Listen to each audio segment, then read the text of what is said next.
is installment 3, I think, of my latest foray into video presenting. It's a nice sunny day, so we can get plenty views of everything. You can see all the new windows are in. The windows upstairs are in. That one on the left is actually open, it's not faulty. There are one or two little issues with the windows that I want to speak to you about, but I think it's better explained from the inside, so let's give you a view of that. You can see the vents up the top. It's actually a nice slim window. The opening part's really nice and slim. So, go back around here. I think one thing I'd like to talk to you about is the cladding, timber cladding on the sides of the dormers. I just feel like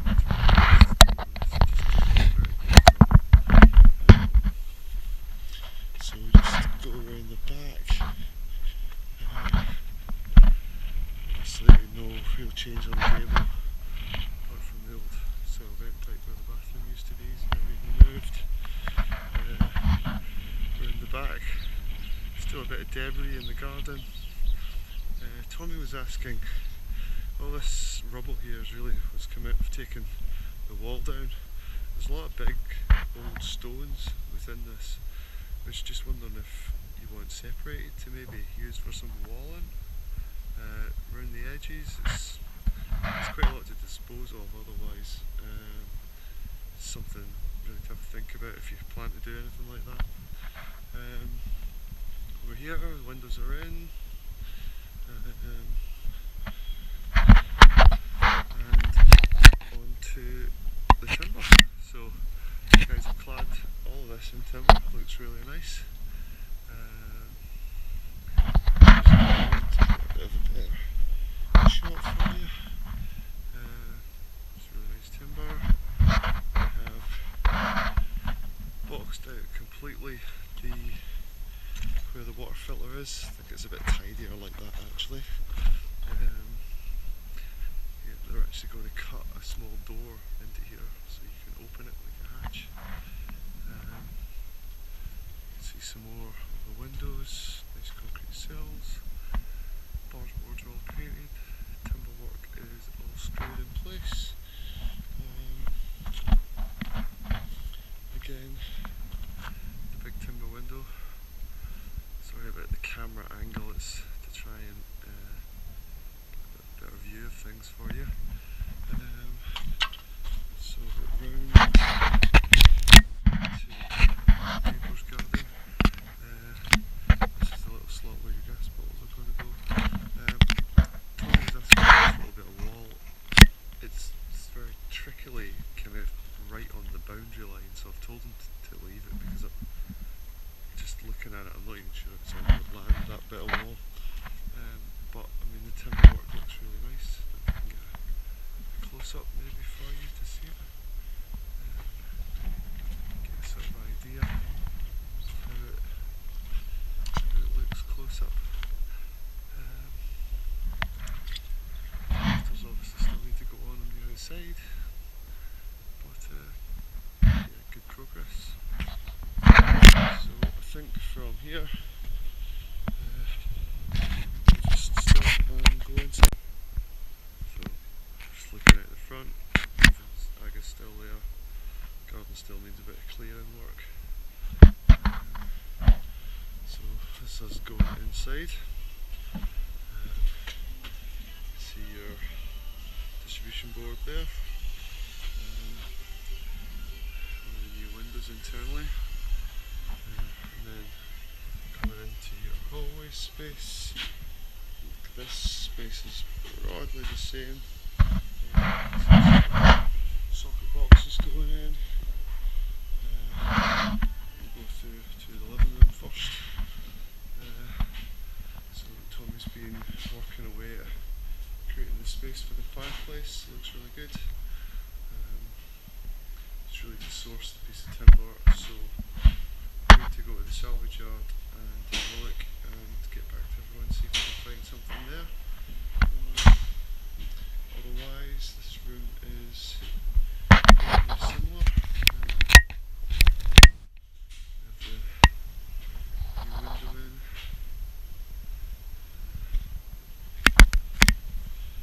Through into your bathroom. It feels very finished in here. Obviously, window sills are still to go on. Second lighting needs to go in. Into the master bedroom, which is now all being plastered. Apart from the back wall, plaster's back in next week to finish off. Window sills obviously aren't in yet. And if you just come over to this cell, the guys found a bit of space under this window, so you've been able to create a little bit of a window seat actually here, which is really nice. It's a really nice little intimate space in your bedroom. It's not been possible on any of the other windows, but it's a really nice extra little space that you've gained there.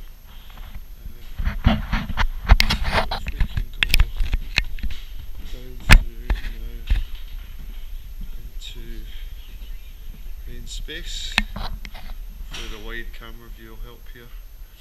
So this feels great in here. Hopefully you're getting a sense of it a bit better than last time. It actually feels like a different house in here. It feels huge. The place is flooded with light. It's really good. You can see the 6-panel doors on site. This is into the small building control compliant bathroom space, so it's pretty poky, but it shouldn't be a requirement. We do still need to apply for a drawing to this, to the drawings for this, but that's something I can deal with. We then have this space over the stairs, which is still pretty good to use for the store actually. You can see it goes quite far in, we've got quite a bit of space there. And then round, so if we go, obviously standing where your kitchen would be now. Looking back through. So, yeah, I mean this is, when it's plastered next week, it's going to feel great. It should be nearly done. This is the fridge recess, which I think Tommy's maybe been speaking to you about. The concern on this is that the conventional sort of double fridge freezer is 1800 tall. Because of the existing lintels that were in the top of this opening, they reckon the finished size is only going to be about 1710 millimetres. So it's something really, when you're looking at fridge freezers, you really need to be aware of, otherwise you're going to end up with a fridge which is too tall for that space. So again, just look back round, try and give you a kind of sense of the space. Actually, it's a thing that's quite difficult to communicate. Into the little utility room, I think that's broadly the same as it was before. You have the manifolds for the underfloor heating there, all the pipe work. The door isn't in yet, but it's getting very close to being done. I think from here, probably what we need to talk about is the windows. The Anderson window is new to me, but to give you an idea of its operation and what the issues are, I can hold this here. The window opens by unlocking this catch here, so up it's unlocked, and then this handle you wind, you can see the operation of the window like this. So this is very successful, feels quite smooth, quite well engineered. The actual window frame itself here is quite nice and narrow. The window frame itself here is quite nice and narrow. Tommy was concerned that they felt a bit flimsy from the get-go, getting out of the boxes. When I've started looking at them a little bit closer, see like issues like this. So the windows are essentially timber, which is panel pinned together, and it just doesn't seem great. As you can see, so see there's a gap along the top where those two pieces join, which actually gets wider at either side, narrow in the middle, and I can actually push that up, which just, I don't want you to move in and see it and come back to me and say you're really upset about it, but I think it's definitely something to bring up with the window manufacturer. I feel, I think Tommy does as well.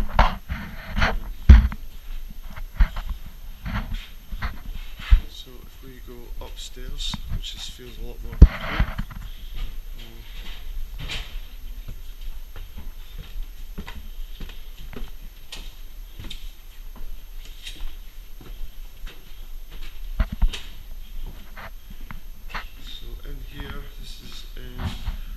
Bedrooms, it's all been plastered. Plaster work looks really good. See door facings going in. Round the doors. And the skirting boards are in. All the door reveals really. Sockets. Pretty much done. To moving in. Don't think you can really beat that. Gorgeous day, blue skies. And so, I mean, I'm really pleased with up here. It feels broadly complete. Just to come back to the window issue though, we're in the upstairs window. This is the window on the dormer on the left hand side as you look at the front. So the first issue is the window opens exactly the same way as the other ones downstairs, but there is no child restrictor on these windows at all. If your kids are anything, you need to figure out how to work this handle. That'll be a constant game. So I think that's something that maybe needs addressed generally in terms of the window. The other issue you raised was about the reveal of these windows. These windows are set in the wall point so that this lead here, which creates the sill, comes up, goes under the window, comes back up here. So this is all lead. I can bend this with my hand. So this lead will be being folded back over the window, and then the timber work will sit on top of it. So to pull this window further back in the wall, we need to take all this lead out and rebuild the whole sill. So the position of this window is really the most practical position where it is. I think coupled to that, when you look at the other buildings, the dormers are always something that's been added at a later date. So I find that the windows in the stone walls are set very deep, the windows in the dormers aren't, because very often the loft has been converted, 70s, 60s, something like that. My main concern about this area is the quality of this timber around these windows. I feel it's really letting the front of the house down actually. So I guess my opinion of this is that it could be moved back a little bit. I'm not sure if it's entirely worth it for all the effort, but we could probably pull it back 25mm if you wanted it back a bit deeper. But we really need to preserve the integrity of this lead piece which comes in and under the window to stop any rain being able to get up and in. So I guess that's the technical side of it. It's maybe easier when you see the video. Again, look at this window, same issue. Can push that up with my hand. Same on this side. Can push that up with my hand.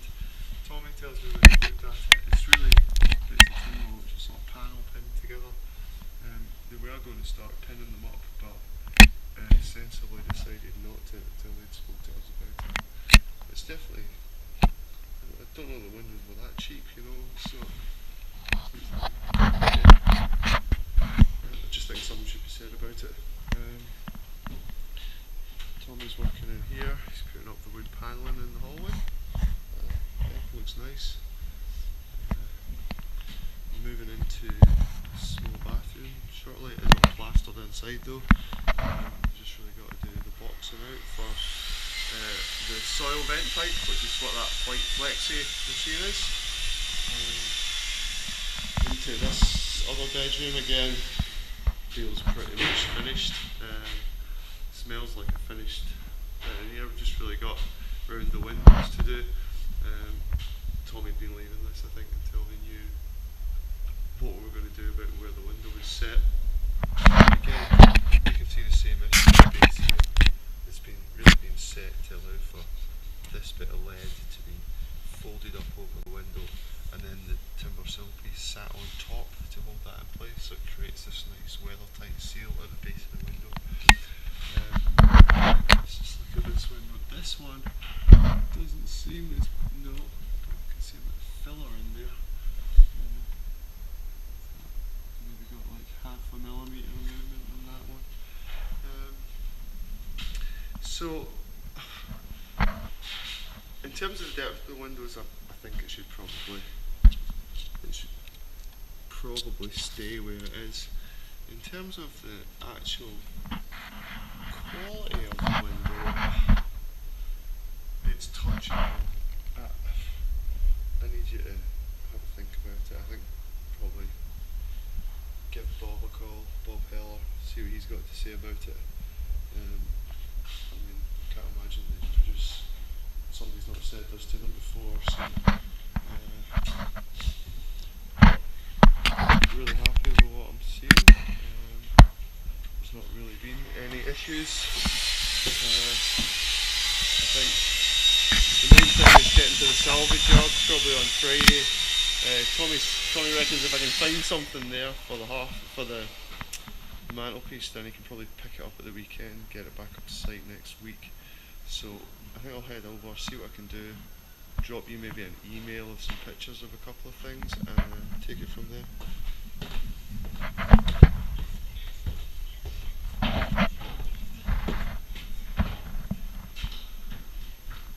I think we're pretty much caught everything now.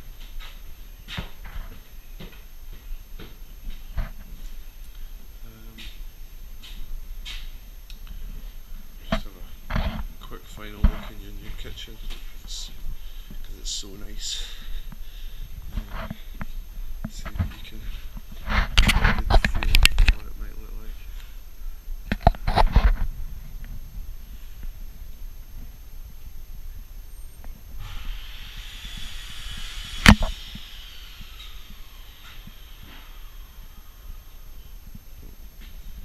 Looks like your folding loft ladder. Try and get a view around here for you. Just get a look at these windows. That one's pretty bad there. If you can see that. It isn't the camera that's doing that. At this side there's probably about a 2mm gap, but the other side there's no gap. I mean it's a manufacturing point really. Tommy's told me there's 1 or 2 little plastic caps missing as well that we need to go back to the supplier on. See, I mean,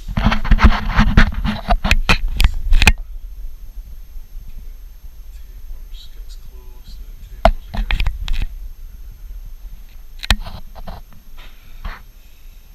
Yeah, so I think we'll have a speak about this when we get back to the last one. I'll take it from there. I mean, it is a bit disappointing. I don't know if I'm being too particular.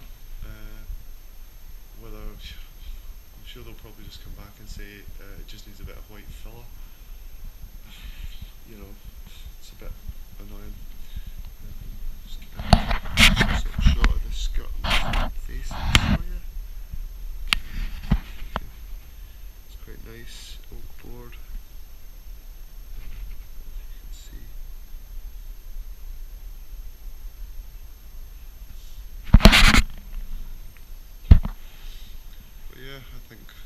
obviously John's away at the moment on holiday, so Tommy's on his own here. So I think progress is a wee bit slower, but I mean, can't be more than 6 weeks left here. Obviously the floors have to go down, but Tommy's saying they're obviously going to leave that till the very end if they can, to try and keep them in as good condition as possible. Yeah, there hasn't really been any technical issues raised by Tommy and John either this week. I think there has been one or two things. You've also been going back and forward about the fireplace, things like that. Tommy's filled me in on all that. So yeah, I'm pretty pleased with what the guys have been doing. It is now 5:15. I haven't met Richard yet. I sort of anticipated he was on site. I had got a text from him to say, I dropped him a note back, but I'm not sure if he's got it. But I will sign off for now, try and get this up for you from the hotel, and probably speak to you when I get back to Glasgow, maybe Friday probably, the time I've had a chance to go to the salvage. Okay, cheers.